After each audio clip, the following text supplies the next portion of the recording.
We're standing on the Lexington side of Courthouse East, where you can see that several people have gathered. Many of the people who were out front of the courthouse are now on this side. I think there was some anticipation of Caesar Goodson coming out of the courthouse this way, which could have been created a little bit of a scene here as far as shouting and things like that in the last trial when Officer Nero was convicted. A lot of people followed a man out to the parking garage here who ended up actually to be Edward Nero's brother.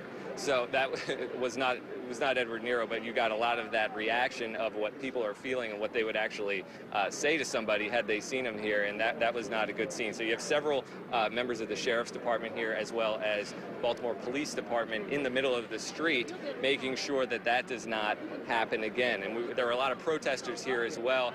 We have Robin Haywood here as well with us, who said she would be able to tell us a little bit about how she's feeling right now. So what is your initial reaction to the acquittal?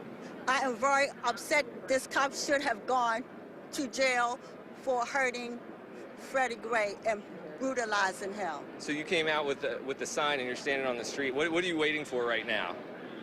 I'm waiting for the officer to come out, but they said he had already gone, but I do not believe them. Okay, just to make your... Sir, you said you wanted to speak as well. What's your name, first of all? My name is William Connolly. What's going through your head right now, William? Well, I sat through both trials, and this one here was really, really outstanding. And the reason why I said it because I heard all the evidence that the judge presented that they had. In the situation whereas that being Pacific, whereas Officer Goodson got out of the van and looked in back of the van and saw this gentleman in distress and just went back to his van. At that particular time, I do honestly believe he should have stopped the van and asked the murdered suspect, I say again, the murdered suspect, was he okay?